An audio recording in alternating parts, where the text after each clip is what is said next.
आसन्तु जानिबा आजिर 15टी अनुचिंता। सकाळु सूर्यंक किरण रे बसिबा एवं काम करिबा उचित। सूर्यंक किरणरू विटामिन डी रो आवश्यकता पूरण होइथाय एवं हाड़जनित समस्या दूर होइथाय। सकाळु खाली पेटरे चाहा पीबा उचित नुहे। यह स्वास्थ्य प्रति हानिकारक एवं खाली पेटरे चाहा पीबा द्वारा धीरे धीरे भोक कमी जाए, गैस समस्या बढ़ी थाए।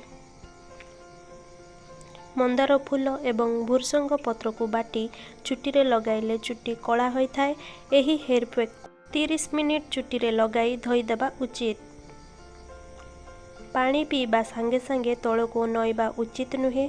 एहा द्वारा पानी श्वासनली को जाई पारे।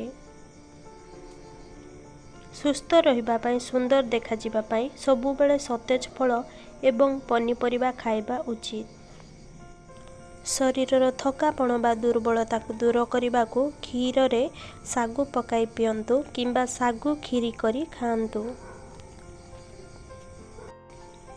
सकाळु खाली पेटरे 2 ग्लास हल्का गरम पानी चाहा पीवा द्वारा शरीर रू खराब चर्बी कम हो जिवो, जहा द्वारा पतला हेबारे सहज हेबो।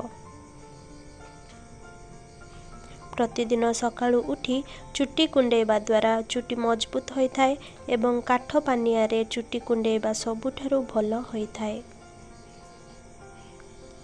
पानी पी सारिबा परे टिके चालंतु। वृद्ध समय रे केबे भी आंठु गंठी जंत्रणा हेबो नाही। प्रतिदिन 8 ग्लास पानी पियंतु एवं ताहाकु बसी करी पियंतु। जन्म मास, जन्म समय और जन्म नक्षत्र रे पुओ किंबा झियो बाहाघर कले अशुभ होइथाय। घरे बुढ़ियाणी जाल होइले ताहा अशुभ होइथाय। पत्रकोबी रे क्षीरर बराबर कैल्शियम रही थाए, तेणु पत्रकोबी निश्चय खाइबा उचित। जो मानंकु क्षीर पीबा को भल लागे नहीं सेमानंक पाए एहा भल काम करिथाए। शरीर ओजन वृद्धि करने को आलू को सिझेकी खाआंतु। मेथी साग खाइबा द्वारा भोक अधिक लगी थाए।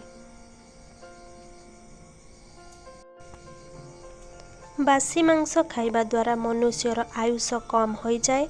बासी मांस विष सहित समान होइथाए। पुराना बासी मांस किंबा सुखिला मांस खाइबा द्वारा खतरनाक बैक्टीरिया सृष्टि होई रोग सृष्टि करिथाए। यदि आपनको एही वीडियो भल लागिची please like share and subscribe करंतु। धन्यवाद।